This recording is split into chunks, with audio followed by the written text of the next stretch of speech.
Pessoal, vamos falar sobre a situação na Ucrânia. Hoje, dia 12 de fevereiro, são 8 horas da manhã aqui no Rio de Janeiro, 1 hora da tarde lá em Kyiv, no momento que eu gravo esse vídeo. E a gente tem duas notícias ruins vindas de Bakhmut, né? A primeira delas é que os ucranianos saíram de Krasnohoran, entregaram a cidade para os russos. Isso era algo previsível, eu expliquei para vocês, desde que os russos conseguiram furar a linha de defesa ucraniana ali em Blahodatne, né? Fizeram aquele saliente ali. A situação em Krasnohoran ficou muito complicada para os ucranianos, eles tiveram que abandonar a cidade, isso era previsível que eles teriam que abandonar em algum momento, né? Isso, porém, não muda muito a situação ali na região norte. Na região sul, porém, os russos conseguiram, com fogo de artilharia e foguetes, destruir uma ponte sobre o canal na rodovia T-0504, que é a rodovia que liga Konstantinivka a Bakhmut. Ou seja, dessa forma, eles interromperam completamente o uso dessa rodovia pelos ucranianos. Essa rodovia já era pouco usada porque ela estava sob fogo dos russos, mas era ainda uma alternativa que os ucranianos poderiam usar, agora não podem mais, né? Bom, mas não são só notícias ruins. Lá em Bakhmut mesmo, os ucranianos fizeram contra-ataques ao longo do dia de ontem e retomaram boa parte do bairro residencial que fica a nordeste de Bakhmut, né? Essa área tinha sido tomada pelos russos já, os ucranianos retomaram agora. Isso indica que talvez eles não estejam recuando da cidade como a gente imaginou, talvez eles estejam planejando ficar em Bakhmut mais tempo. Ou então foi só um ataque pontual, uma estratégia para causar o máximo de danos possível aos russos, né? De uma forma ou de outra, mostra que os ucranianos ainda têm a iniciativa ali, ainda têm o controle naquela região de Bakhmut. E foi descoberta uma grande conspiração entre o Surovikin, o Prigozhin e o Kadyrov, que tentaram tomar o Ministério da Defesa russo e mais alguns órgãos russos, isso entre setembro do ano passado até janeiro desse ano, né? Que o Prigozhin e o Kadyrov estavam falando contra o exército russo, isso a gente falou, isso era claro, havia mesmo essa briga, eles estavam criticando muito os generais, principalmente o Lapin e coisa e tal. O que a gente não sabia é que o Surovikin estava no trio também, né? O Surovikin comandou esse teatro de operações todo, toda essa frente de batalha durante esse período, de setembro até janeiro agora, né? Parece que em janeiro a coisa foi descoberta e isso foi desbaratado, e é por isso que o Surovikin foi retirado, colocaram o Gerasimov no lugar, né? O Putin colocou o Gerasimov no lugar, e agora a gente está vendo aí o Kadyrov meio sumido, não fala nada, e o Prigozhin falando besteiras como, não, vamos chegar até o Canal da Mancha, tomar a França e a Itália para entregar elas para os ucranianos. Umas ideias meio malucas assim, né? Pode parecer loucura, mas o fato é que, como a gente já explicou em outras situações, falar besteira é uma forma de se defender do Putin. Isso é típico de regimes ditatoriais e violentos, mafiosos desse tipo. Você pagar de maluco é uma estratégia que muitas vezes o pessoal faz para se safar nesse tipo de situação, né? Vamos entender esses assuntos em mais detalhes, vamos falar sobre essas notícias e outras notícias em mais detalhes. Essas notícias foram sugeridas por Sagat Bordiev, milésimo canal do Peter no YouTube, e várias outras pessoas. Obrigado aí ao pessoal que sugeriu as notícias. Obrigado a você que está assistindo o nosso vídeo. Se você gosta do nosso conteúdo, por favor, deixe o seu like e se inscreva aqui no canal, né? Pois bem, a gente teve mais um depósito de munição atingido pelos ucranianos lá em Donetsk, né? Na cidade de Donetsk mesmo, nos subúrbios ali. Então, mais um depósito de munição. Isso é uma coisa realmente relativamente usual, bastante comum. A maior parte das vezes a gente sequer tem imagens desses depósitos pegando fogo, mas é interessante saber que os ucranianos continuam atingindo a retaguarda russa com muita força, né? Bom, o Tatarigami, ele fez aqui um apanhado sobre esses ataques, esses vários ataques russos fracassados a Vuhledar, e é bem interessante ver aqui essa imagem, né, com todos os eixos de ataque que eles tentaram. Deixa eu tirar minha cabeça daqui para a gente mostrar isso, e a gente já falou sobre vários desses ataques aqui, né? Começou com o ataque principal aqui, que foi o primeiro deles, que eles tiveram o maior sucesso, em que chegaram nas dachas aqui a leste de Vuhledar. Mesmo assim, não conseguiram avançar, foram expulsos. Depois tentaram várias vezes aqui, cada vez mais a leste, aqui para tentar contornar a mina de carvão que tem aqui em cima. Não conseguiram, chegaram a fazer um ataque até aqui atrás, ó, em Volodymyrivka. Depois tentaram aqui bem para cá, né? Foi essa última coluna que acabou sendo bastante trágica e matando bastante gente. Enfim, aqui estão todos os ataques que aconteceram ao longo das últimas semanas, todos eles com fracasso, né? Segundo o Tatarigami reportou ontem, ainda existem tentativas russas de avançar ali, mas são bem menos consistentes agora, bem mais focadas em grupos pequenos e coisa e tal, sem muito apoio armado, né? Ele descreve aqui cada um dos ataques, né, que foram feitos. Ficou bem interessante mesmo essa thread dele. E o que aconteceu, né? Segundo ele está dizendo que a destruição completa do 155º e a 40ª Brigada Marine russa é importante justamente porque realmente são tropas de elite, né? São tropas muito importantes. E como ele diz aqui, apenas um pequeno percentual das pessoas em uma brigada efetivamente atua nesse ataque, né? Participa desse ataque. Não dá para fazer grupos muito grandes, não seria nem prático fazer grupos muito grandes com isso daqui. Então, essas pessoas que vão fazer esses ataques acabam sendo as pessoas que têm muita experiência, coragem e capacidade de fazer esse tipo de coisa. A espinha dorsal da 155ª e da 40ª Brigada de Marines consistiam de sargentos e oficiais que estavam prontos a executar qualquer ordem. Não importa o quão arriscada fosse essa ordem, eles fizeram isso em Bucha, Irpin, e inclusive cometeram os crimes de guerra por lá, né? E depois das muitas causalidades, né, das muitas mortes dos VDV, que é uma outra tropa de elite russa, né, dos paraquedistas, lá na Batalha de Kiev, eles levaram um ano para restaurar capacidades de forma parcial. E a gente está vendo isso agora na área de Kriminá. E isso vai levar mais esse tempo todo para os marines conseguirem novamente ter a sua capacidade restaurada, né? Ou seja, até eles terem novamente uma tropa capaz de fazerem ataques significativos, vai levar muito tempo. Então, o fato deles terem sido destruídos nesses avanços lá sobre Vuhledar é bastante interessante. É uma tropa de elite russa que acabou sendo praticamente incapacitada devido aos erros de estratégia adotados ali, né? Isso daqui é só a parte 1 dessa thread, né? Ele pretende fazer cada uma desses ataquezinhos aqui, explicando em detalhes o que aconteceu e quais as consequências. Então é bem interessante isso daqui, né? Bom, e o Andrew Perpetua, ele mostrou aqui um vídeo, né, explicando como não passar por um campo minado com tanques, né? E deixa eu ampliar isso aqui e mostrar para vocês. Eu sei que isso aqui arrisca o YouTube tirar a monetização do canal, mas é bem interessante isso daqui, né? Dá para ver aqui, são 4 blindados russos, na verdade tem mais um que está vindo mais aqui atrás, e eles querem passar por esse campo minado que tem aqui, seguindo justamente o trilho de pessoas que vieram antes deles, e eles sabem que vão ter problemas, né? Então, o que acontece? Isso aqui é muito não profissional. Em determinado ponto, eles encontram um local... Aqui, ó. Então, estão os 4 blindados aqui, eles encontram um outro blindado que já havia explodido antes. Então, eles já tinham tentado antes atravessar esse ponto, encontram um outro blindado aqui. Aí, o que eles pensam em fazer? Bom, primeiro o cara tenta contornar aqui pela direita, né? E, lógico, encontra a mina. Aí o que faz o outro pessoal ali? Não, vamos contornar pela esquerda. E você já vê aqui alguns combatentes simplesmente saindo dos carros porque já perceberam o problema que vai ter aqui, né? E, lógico, como esperado, encontram outra mina. Mas repara que a outra mina pega principalmente o segundo veículo, né, o segundo blindado. Aí o primeiro ainda está operacional, ele tenta voltar, então ele tenta voltar bem, enfim. Isso mostra realmente uma forma bastante ruim de lidar com esse tipo de coisa pelos russos, né? Isso aqui não foi artilharia, isso aqui é minas no chão mesmo, mas claramente mostra o problema desse pessoal, né? Bom, vamos falar de Bakhmut, porque Bakhmut a gente tem algumas notícias que não são muito boas aqui, né?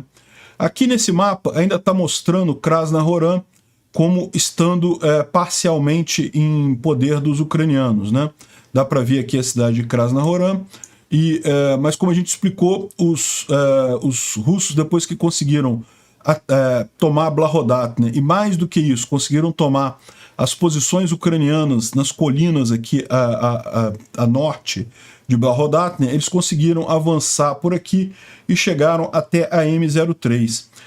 E com isso, né, tornaram a situação dos combatentes ucranianos nessa região aqui, nesse pocket aqui de Krasnohoran e Paraskovivka, bastante complicado, né?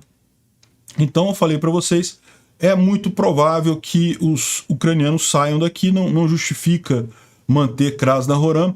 Krasnohoran tinha utilidade manter ela nas mãos dos ucranianos justamente para evitar o avanço russo a partir daqui. Mas uma vez que eles já conseguiram furar a defesa ucraniana aqui em Blahodatne, não fazia mais sentido ter isso daqui, né? E os ucranianos estão mantendo esse avanço russo contido aqui em Zalesnyansk, né? E tem outras posições defensivas aqui também. Então os russos não conseguem avançar mais, mas agora o pessoal que estava aqui em Krasnohoran, a gente já falou isso alguns dias atrás, eles iam ter que sair, e agora a gente tem a informação de que eles saíram de fato.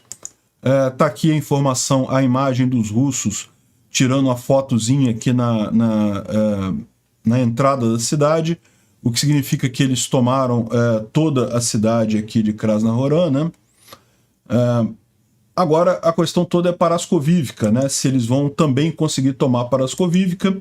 Paraskovivka, o problema é um pouco menor, não é um problema tão crítico contra o Krasnohoran, porque ela não está tão circulada, né? Não está tão cercada pelos russos assim.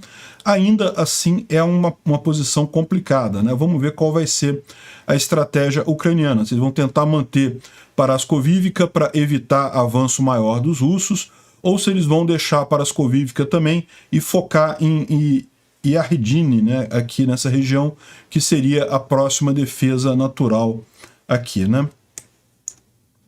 Bom, além disso, a gente teve aqui uma notícia ruim, justamente está indicada aqui a imagem dessa ponte aqui na rodovia T0504, que nesse mapa aqui aparece como N32, né? Então é a rodovia que liga Konstantinivka a Bakhmut. Era uma das principais vias de abastecimento das tropas ucranianas aqui em Bakhmut. Já não estava sendo tanto usada assim, porque como os russos já estão muito próximos, eles tinham controle de fogo sobre a N2 aqui próxima de Chasiv Yar. Então já não estava sendo muito usada por aqui, né? Então os ucranianos já estavam usando mais a O0506, que é essa outra estrada que está mais protegida aqui, né? Só que agora os russos conseguiram destruir a ponte que passa sobre o canal. Tá vendo aqui? Tá aqui a placa dessa rodovia, indicando que é essa rodovia mesmo. Então eles conseguiram derrubar essa ponte que atravessava o canal. Esse canal, eu não sei se ele tem algum nome, mas eu não consegui encontrar um nome para ele aqui nos mapas, né? Enfim, é um canal de irrigação, tá? Tem muitos lá na Ucrânia. Então é um canal que passa aqui e essa rodovia ela passa por cima do canal e a ponte foi destruída. Então dá para ver aqui claramente que está totalmente inutilizada a ponte. Não tem como os ucranianos usarem mais essa rodovia para abastecer a cidade de Bakhmut. Isso certamente é um problema, né? Porque, como eu falei, você ter uma rodovia que está sob fogo do inimigo é ruim. Mas, em última análise, você consegue usar essa rodovia ainda, né? Se for necessário. Agora, você não tem mais essa possibilidade. Isso deixa a situação em Bakhmut ainda mais crítica, porque aqui a M03 também já está sob controle de fogo dos russos, né? Essa rodovia aqui ao norte. Então, a última rodovia que sobrou, que ainda está plenamente usável, vamos dizer assim, pelos ucranianos, é a O0506. E aquele negócio, se os ucranianos pretendem, de fato, sair da cidade sem muitas perdas, eles não podem deixar isso acabar totalmente. Porque, veja, a O0506 também passa por vários canais aqui, ó, vários cursos de água aqui. Aqui também o mesmo canal, ela atravessa mais aqui na frente. Então, à medida que os russos forem avançando aqui, essa situação pode ficar complicada. Eles podem acabar cortando essa última estrada grande aqui para uma eventual retirada dos ucranianos daqui, né? Tem muitos ucranianos em Bakhmut, tem muito equipamento, muita munição, então para recuar isso tudo é uma coisa complicada. Quanto antes eles forem fazendo isso, melhor. E aí aí que vem a outra notícia, porque eu falei para vocês que eles já estavam planejando a evacuação aqui de Bakhmut, já estavam deixando essa parte leste da cidade, passando para esse rio aqui, né, o Bakhmutka, que é o rio que corta Bakhmut, e já é um primeiro passo para recuar da cidade. Evidentemente, recuar tanta tropa assim não é um procedimento simples, mas a gente teve algumas boas notícias, né? O Kianin está falando aqui que não houve grandes mudanças ao sul de Bakhmut, as linhas de suprimento estão intactas, ele diz isso, né? Ou seja, provavelmente ele está se referindo a O0506, que já era a linha de suprimento que eles tinham para fazer isso daí, e operações ofensivas levaram a algumas posições sendo recapturadas. E aqui o Noel ele fala que isso aqui, pelo meu entendimento, isso significa os subúrbios a nordeste da cidade, né? E justamente, você lembra, essa parte residencial aqui, ó, toda essa parte aqui já tinha sido tomada pelos russos, a gente chegou a mostrar isso daqui, e os ucranianos aparentemente retomaram isso daqui. E aqui também, ó, repara, toda essa parte aqui, ó, tudo isso daqui já tinha sido tomado pelos russos. Essa parte daqui, esse lixão que tem aqui, toda essa parte aqui estava já na mão dos russos e aparentemente essa linha andou bastante para trás aqui, né? Os ucranianos conseguiram um avanço significativo aqui. O Voltage, ele fala aqui também que a Operação Bakhmut foi um sucesso. Nós vamos reportar isso mais tarde, hoje à noite. Então eles não podem ainda falar exatamente o que houve, mas foi um sucesso essa Operação Bakhmut, né? Ou seja, o que a gente está vendo é justamente que eles estão conseguindo avançar aqui, né? E aí, poxa, mas espera, eles não estavam fazendo um recuo aqui? A ideia não é que cada vez está mais difícil eles mandarem suprimentos e coisa e tal, não estariam fazendo um recuo aqui, né? Muito estranho essa história, mas é aquele negócio, podem ser duas coisas. Podem ser, primeiro, que não estão fazendo um recuo mesmo, que decidiram manter as tropas em Bakhmut por mais tempo, e essa contraofensiva aqui na região leste aqui faz sentido nesse cenário, né? Eles querem manter a cidade. E outra coisa possível é justamente aquele negócio da defesa em profundidade, né? Eles deixaram os russos avançar para agora fazer o contra-ataque e causar o máximo de danos nos russos possíveis. Ou seja, esse contra-ataque ucraniano aqui, o objetivo dele era exatamente você causar danos ao inimigo, né? A gente sabe que Bakhmut não é uma cidade estratégica, se os ucranianos tiverem que sair daqui, não é alguma coisa que seja particularmente ruim, mas o objetivo ucraniano é justamente causar o máximo de danos nos russos aqui nessa região, e isso estaria de acordo, né? Essa estratégia de fazer defesa em profundidade estaria dentro desse framework, né? De causar o máximo de danos aos russos aqui. De qualquer forma, foi impressionante a quantidade de avanço aqui, embora, de novo, a gente não tenha nada oficial ainda, tá?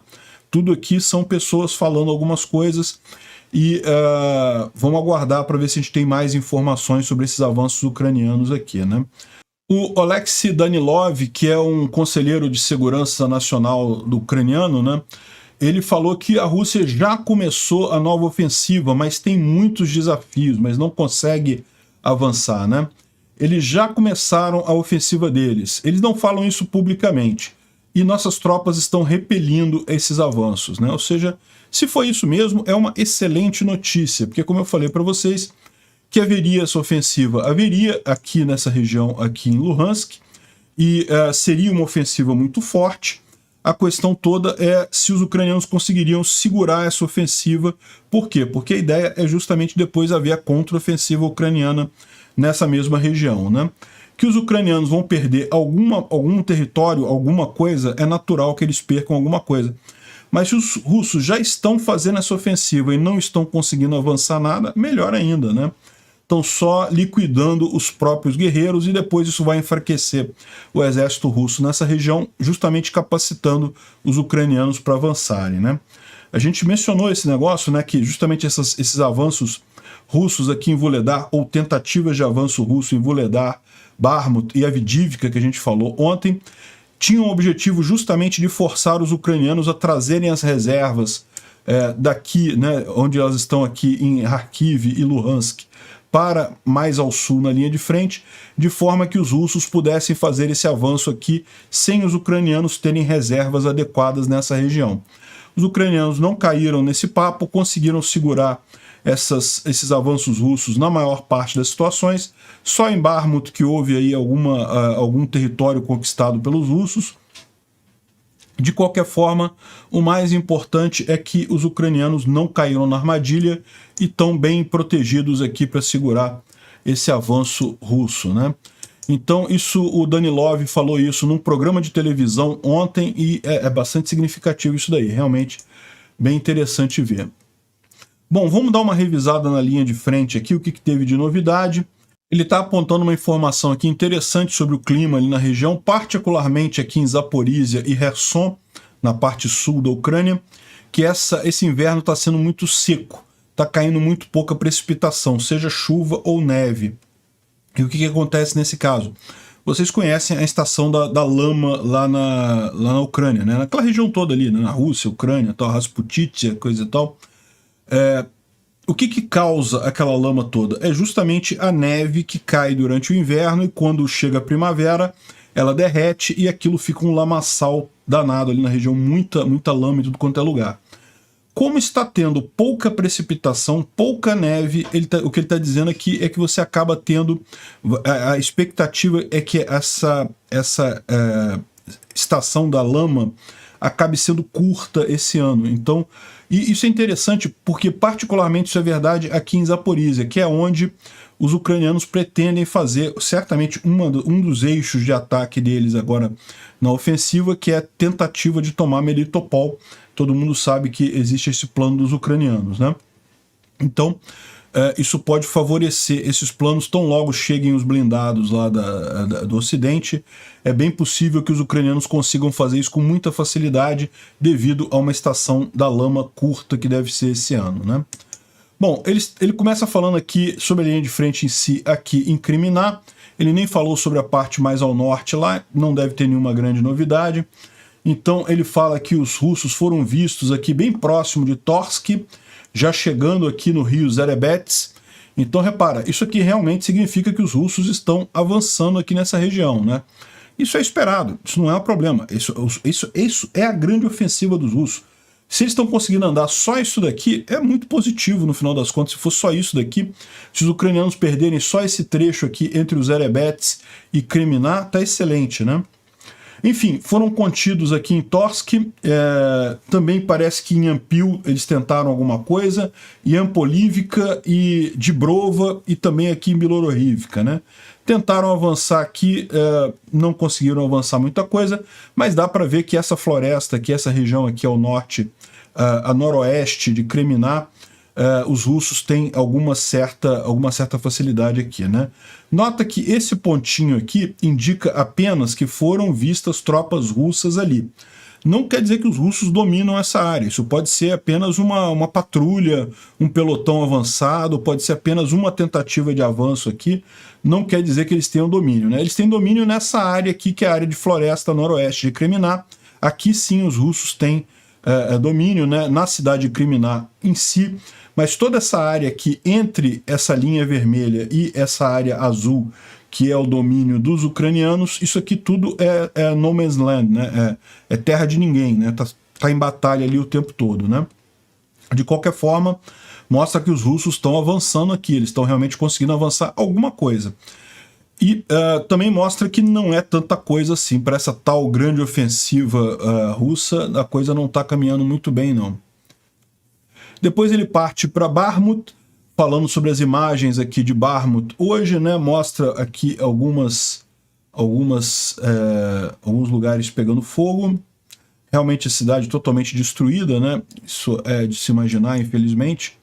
Segundo o exército ucraniano, eles impediram ataques aqui em Krasnohoran, Paraskovivka e vários outros lugares aqui, mas aquele negócio, né? A gente sabe que depois disso os ucranianos saíram de Krasnohoran, ainda estão em Paraskovivka, então houve essa mudança aqui. Mas Krasnohoran não faria muita diferença depois desse avanço russo aqui na M3, né? Aqui o Defmon está explicando aquilo que a gente já explicou, né? Que na verdade os russos conseguiram tomar as posições ucranianas aqui ao norte de Blahodatna e com isso permitiram esse avanço aqui pela Ravina aqui nessa região, mas não é nada muito forte, não é nada que tenha realmente avançado em Zalizniansk e outras cidades aqui, né? Mas de qualquer forma, Krasnohoran está perdida, não tem como salvar. Paraskovivka agora é a linha de frente aqui nessa região de Bakhmut, né? O Arestovich fez a live dele semanal agora, né? Agora ele faz só uma por semana, contando a situação lá na Ucrânia. É sempre interessante porque eles têm algumas informações adicionais, né? Bom, ele começa aqui falando sobre aquele ataque de mísseis contra a infraestrutura civil ucraniana. Isso aqui a gente já viu, não tem muita novidade aqui. Ele fala também sobre aquele míssil que atravessou o espaço aéreo da Romênia e coisa e tal. E a posição que ele fala é claro, né? É evidente que a OTAN não quer entrar na guerra diretamente, por isso negou que o míssil tenha passado ali pela Romênia. E ele fala sobre aqui alguns ataques e coisa e tal. Um ataque com sucesso em Berdiansk, que matou 100 soldados russos. A gente falou sobre esses ataques todos aqui. Agora, eles falam aqui sobre a dificuldade, né, a linha de frente, coisa e tal, os russos têm atacado com muita força. Agora, informações importantes que ele traz aqui, o Wagner parou de recrutar prisioneiros, mas agora é o próprio Ministério da Defesa russo que está com o Gerasimov, que está recrutando prisioneiros nas prisões russas, ou seja, o que aconteceu não foi que a Rússia deixou de usar a estratégia dos prisioneiros como bucha de canhão e coisa e tal, é simplesmente que o Wagner foi tirado fora dessa coisa, né? Isso pode ser interpretado como o começo do fim para o Wagner, né? E a gente vai falar mais adiante que pode ser muito mais do que o começo do fim, pode ser já o fim do fim. O Wagner ele falhou em tomar Bakhmut, né, que era o grande objetivo deles, então isso pode ter contribuído para o Wagner estar sendo ostracizado, né? Agora, uma informação importante que a gente não tinha falado aqui é justamente a questão de pesquisas de opinião na Rússia, que mostram que agora 70% dos russos conhecem alguém que está envolvido na guerra na Ucrânia. Ou seja, isso acaba trazendo a guerra muito mais próximo para o pessoal que mora na Rússia, e com isso 73% já suportam o imediato fim da operação militar especial, entre aspas, mesmo sem conseguir nenhum objetivo. Ou seja, pesquisas de opinião na Rússia já estão dizendo que o povo quer que acabe esse troço, não aguenta mais isso, né? E existe um grande declínio no suporte para uma guerra de longo prazo. Em dezembro, 28% dos russos ainda disseram que a guerra tinha que durar o tempo que for necessário. E isso caiu agora para 12%, né? A maior parte dos russos eles são a favor de fazer uma operação especial militar no Cazaquistão ou então nos países bálticos, né? Ou seja, mostrando que o pessoal não é que eles não estão preocupados com a guerra, não é que eles achem errado a Rússia fazer uma guerra. A questão é que eles estão vendo que essa guerra está muito ruim, os russos não estão conseguindo nada, eles preferem tentar em outro lugar, né? A preocupação deles é que eles sejam impactados pessoalmente, não é que não gostem de guerra, né? Outra coisa que ele coloca bem interessante aqui é sobre a economia russa, dizendo que os lucros, né, de exportação caíram quase 4 vezes, e isso significa que as sanções estão cada vez impactando com mais força, né? E muitas empresas russas recusaram de contribuir voluntariamente com 250 bilhões de rublos no budget russo. O Putin fez um apelo às empresas para contribuir voluntariamente e a maior parte falou, não, eu passo, né? Isso indica uma grande falta de confiança no governo russo, o que faz todo sentido. Então, a economia russa ela está se movendo em direção a um modelo cinza, ou seja, um modelo mais informal, né? E isso vai acabar reduzindo a renda de impostos para o governo russo, o que é excelente, né? Bom, ele fala alguma coisa aqui sobre o encontro que vai haver agora no aniversário da guerra lá na Polônia. Vocês sabem, agora no final de fevereiro, o Biden vai à Polônia, vai se encontrar com o presidente Duda lá da Polônia, muito provavelmente o Zelensky vai lá também. E, como ele coloca aqui, ele não viria até aqui sem alguns presentes para nós, né? E qual que é a ideia? Que a gente sabe que vem coisa aí, eu já falei para vocês, é 6 bilhões esse novo pacote que o Biden deve anunciar na visita dele da Polônia, mas a gente não sabe ainda o que. Eles estão falando só que 6 bilhões é um pacote muito grande, mas a gente não sabe exatamente o que terá nesse pacote de ajuda, né? Enfim, ele fala aqui sobre mísseis de longo alcance que vão fazer muita diferença nessa guerra, e ele fala aqui uma frase meio enigmática, né? Um monte de surpresas esperam os russos. O pessoal que apoia a Ucrânia vai ser surpreendido de forma positiva. Julgando por Vuledar, os russos já estão experimentando problemas massivos com as suas capacidades ofensivas, né?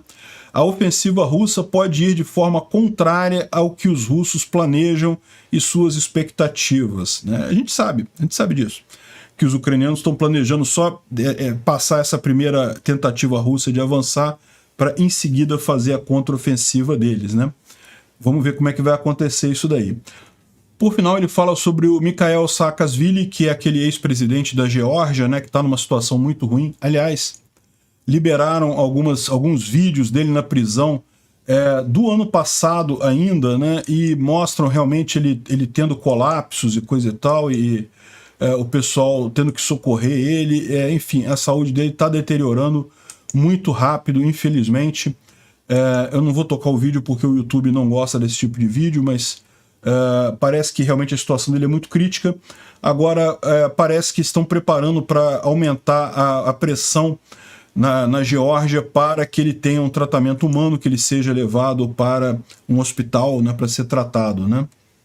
O Instituto para o Estudo da Guerra traz algumas informações interessantes. Aqui ele disse que oficiais militares ucranianos e nacionalistas pró-guerra russos estão diminuindo a habilidade, estão diminuindo a visão sobre a habilidade russa de fazer uma grande ofensiva em Donetsk neste momento, né? Os ucranianos eram esperados de fazer isso, afinal eles são contrários. Mas como é que os bloggers militares russos estão dizendo também que eles não têm essa capacidade, né? Então, a grande questão é justamente o que houve lá em Vuledar, né, que mostrou realmente uma falha tática muito grande dos russos, uma derrota muito grande lá, o que acabou ferindo essa, digamos, autoestima desse pessoal, né? Bom, a disparidade entre os avanços limitados, mais significativos da Rússia em Bakhmut e a falta de avanços em qualquer outro lugar da Ucrânia pode indicar realmente que o grande problema ali é que a Rússia é incapaz de garantir avanços rápidos através de guerra mecanizada, de blindados, né? Ou seja, ali em Bakhmut, em que eles tentaram avançar basicamente com onda humana, eles conseguiram de fato avançar alguma coisa. Nos outros lugares que eles tentam uma abordagem mais mecanizada, que poupa a vida dos soldados, que poupa as tropas, eles não conseguem ir a lugar nenhum, né? Ele fala um pouco sobre a questão do Prigozhin aqui, mas a gente vai falar tanto do Prigozhin daqui a pouco que é melhor nem até pular essa parte aqui, né? E vamos falar já da questão do Prigozhin, né? O Vladimir Oshenkin, ele é um ativista de direitos humanos russo que fugiu da Rússia, ele está hoje na França, né, como exilado político, mas ele tem muitos contatos na Rússia, ele tem muita informação lá por dentro. Inclusive, sempre que algum oficial russo, alguma pessoa importante russa pensa em fugir do país, né, geralmente ele é o cara que o pessoal entra em contato para conseguir, né, fugir para a França ou fugir para algum país do Ocidente. E ele está dizendo aqui que ele teve informações bastante detalhadas de que houve uma tentativa de golpe na Rússia entre setembro de 2022 até janeiro de 2023. E quem estava envolvido nessa tentativa eram o Prigozhin, o Kadyrov e o Surovikin. Assim, o Kadyrov e o Prigozhin, a gente já sabia, né? Vocês sabem, a gente falou sobre isso, né? Eles criticando demais os generais russos, particularmente o Lapin, então criticando muito Gerasimov, Shoigu e coisa e tal, e não sem razão, mas era esperado que essa briga deles, né? Agora, o Surovikin era o comandante das forças russas ali no teatro de batalhas, né? Ele foi nomeado pelo Putin como grande gestor da guerra. E aí, qual que era a ideia? Ele queria tomar o Ministério da Defesa, o Kadyrov queria tomar a Rosguardia e o Prigozhin queria algum outro posto ali dentro. Aqui está falando que é o FSB, virar diretor do FSB. Eu não sei se chegaria a isso, mas algum posto grande dentro do Ministério da Defesa seria o mais possível, né? O Chris O, ele traz aqui um detalhamento maior desse plot que foi descoberto aí, né?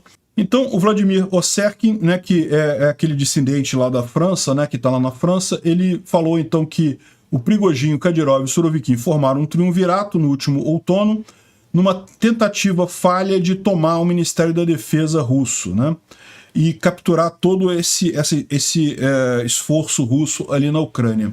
O Osserkin disse que o Prigozhin estava querendo o posto de primeiro deputado do Ministério da Defesa, ou seja, vice-presidente do Ministério da Defesa. O Kadyrov tinha planos para tomar a Guarda Nacional, a Rosguardia, e o Surovikin se tornou, de fato, o comandante de todas as forças russas na Ucrânia em outubro de 2002, mas ele queria chegar a ministro da Defesa, né?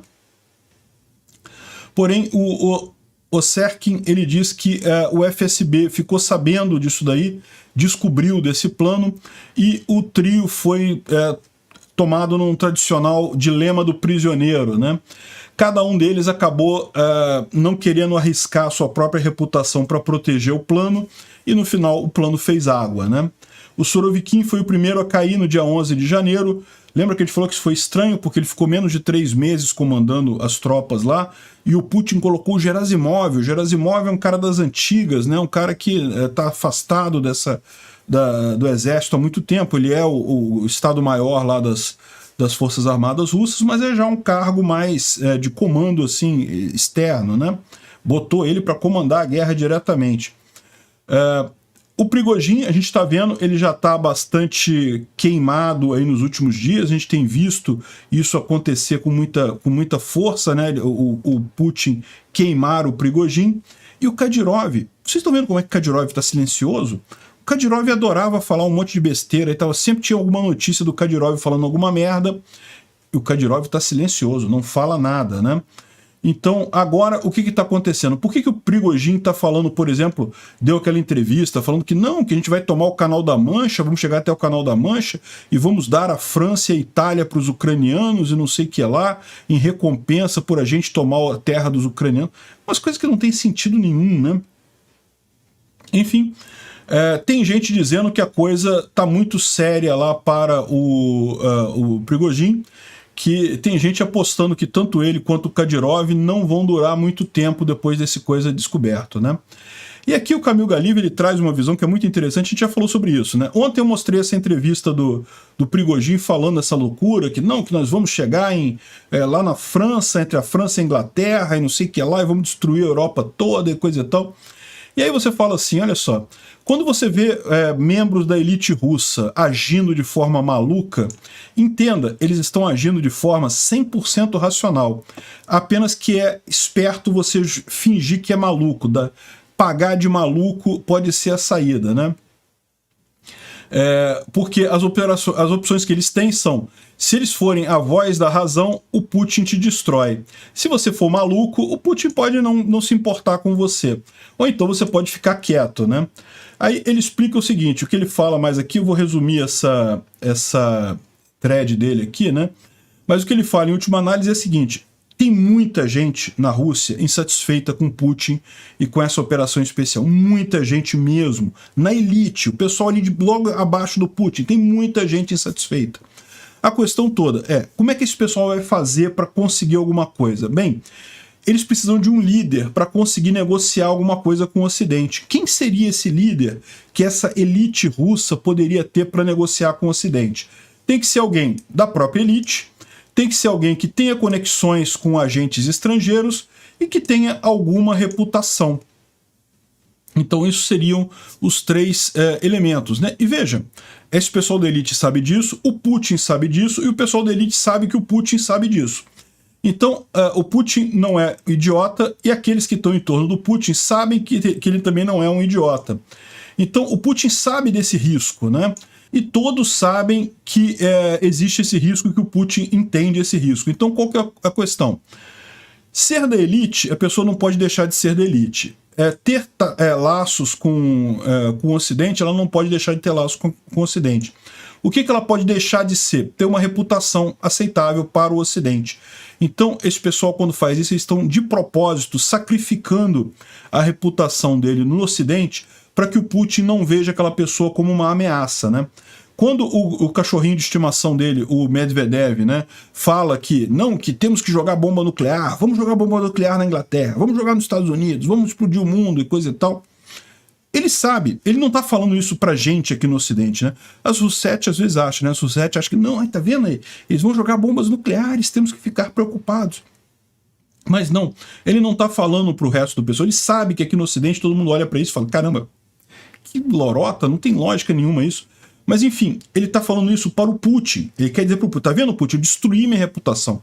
Lá no Ocidente ninguém me leva a sério, então eu não posso ser esse cara que vai fazer a ligação da elite russa com o Ocidente. Eu não posso, eu destruí minha reputação. É a mesma coisa que o Prigozhin fez nessa entrevista. Ele está querendo destruir a reputação dele com o Ocidente justamente para não cair nesse clubinho que pode ser entendido como um possível ataque ao Putin, né? E daí eles falam um monte de outras besteiras aqui, mostra outras situações e coisa e tal. E aí que ele chega a essa conclusão, né? Que se você quer ver realmente quem é que está contra Putin seriamente nessa história, é o pessoal que está silencioso. Por quê? Quem está falando alguma coisa, criticando de forma direta, o Putin vai destruir essa pessoa. Seria uma estratégia louca, né? Se você fica maluco, beleza, o Putin mantém você, mas aí você é um maluco, você não tem como construir essas pontes para tentar alguma coisa contra o Putin. Agora, o pessoal que está quieto, esse pessoal é de onde a gente deve esperar que o Putin vai acabar sofrendo o ataque, né? Ele fala que o pessoal da Voz da Razão, né, que realmente critica de forma correta o Putin, é simplesmente um conjunto vazio. Ninguém faz isso porque sabe que morreria imediatamente, né? O que a gente deve prestar atenção é isso. O pessoal que está quieto ou tentando ficar quieto é aquele que é o mais perigoso para o Putin nesse momento, né? E para vocês terem uma ideia de como está séria a situação do Prigozhin, o Kremlin baniu qualquer menção ao Prigozhin e ao grupo Wagner em todos os canais da televisão russa. Prigozhin, meu amigo, está vivendo em tempo emprestado, né? Aqui já está a Newsweek perguntando aqui, os dias do grupo Wagner na Ucrânia estão numerados, né? Ou seja, está perto do fim esses dias, e aparentemente depois dessa grande reviravolta aí, dessa grande coisa, aparentemente sim, né?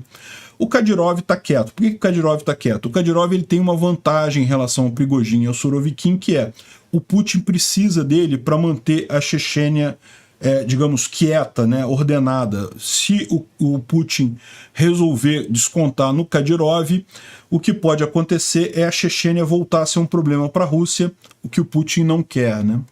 Começam a surgir algumas vozes aqui na Rússia, né? Esse Yuri Murin, que estava sendo entrevistado pelo Strelkov, disse que a guerra deveria parar imediatamente, que isso daqui tá muito problemático para a Rússia. Aqui os próprios propagandistas russos aqui estão dizendo que ninguém esperava que essa guerra fosse durar tanto tempo assim. Enfim, dá para ver que o humor lá na Rússia não está dos mais positivos, né? Bom, saiu a informação de que os T-14 Armatas não vão ir para a frente de batalha. Ninguém esperava outra coisa. Eu mencionei aquele dia justamente para dizer que era mentira do pessoal russo, não vai, né? E aparentemente, mais do que isso, o T-14 Armata está acabado. Parece que é um projeto que vai ser abandonado pelos russos, né? E finalmente, um último assunto que eu acho muito importante tratar aqui é a questão do Starlink e a briga com a Ucrânia e coisa e tal, e algumas pessoas dizendo que, não, que a Starlink não está deixando os ucranianos usarem a antena para objetivos militares e coisa e tal. Enfim, criou uma situação enorme em cima disso daí, quando na verdade aparentemente não é nada, né?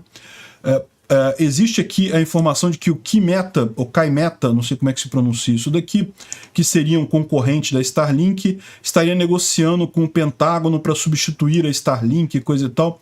Mas olha só, eu acho muito pouco provável que eles consigam montar toda a infraestrutura do Starlink em tão pouco tempo.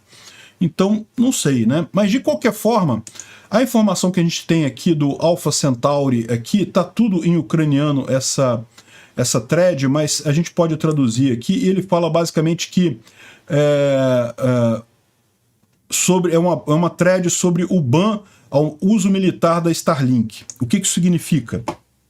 Olha só o que ele fala de forma clara. Isso aqui é um ucraniano que está envolvido lá com a guerra, que está vendo essas coisas diretamente. Não, o Elon Musk não baniu o uso pelos militares ucranianos. O print screen que andou circulando um print screen, né, em que um soldado pedia uma Starlink e o suporte se recusava a enviar, falando que, não, que isso é uma conta para uso militar e não pode, né? Então, esse tipo de print screen é algo típico do que acontece lá, né? Então, aqui, se você vê, muitas vezes os soldados ucranianos pediam a Starlink dizendo justamente que, olha só, isso é para uso militar no fronte de batalha, por favor, faça isso urgentemente, coisa e tal. E daí o suporte da Starlink respondia dizendo que, olha só, não, pelos termos de uso, vocês não podem usar isso em coisa militar. Então, era uma mera questão de formalidade burocrática. Pelos termos de uso, não pode. Então, se você faz um pedido dizendo que você é um militar, que você está na frente de batalha, faça isso rápido porque é militar, o suporte não pode te atender. Então, o segredo é só você pedir sem falar nada. Se você pedir sem falar nada, sem falar que é um militar que está na frente de batalha, pedindo apenas emergência, eles atendem esse suporte seu, eles atendem, resolvem o problema e coisa e tal.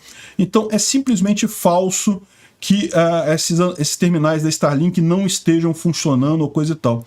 O que acontece só é isso, é que alguns soldados ucranianos, não sabendo que não pode mencionar o uso militar, faziam isso e o pessoal do suporte dava um puxãozinho de orelha. Não pode falar que é para uso militar. Pelo acordo de uso não pode ser usado militarmente, né?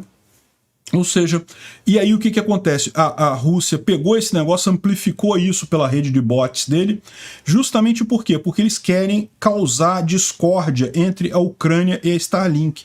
Então, na verdade, no final das contas, esse papo de que Starlink não está deixando o uso militar é propaganda russa. Não tem nada nisso daí, os ucranianos estão conseguindo usar normalmente na linha de frente, não tem nenhum uso da Starlink que tenha sido proibido de fato pelo Elon Musk, é apenas o entendimento errado de interações entre soldados ucranianos e o suporte da Starlink.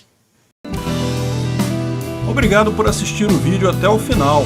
Além de curtir, compartilhar e se inscrever no canal, considere se tornar patrocinador com valores a partir de R$ 1,99. Clique no botão Seja Membro abaixo para saber as condições e vantagens de patrocinar o canal. Mais informações sobre o nosso projeto, visite nossos sites indicados na tela.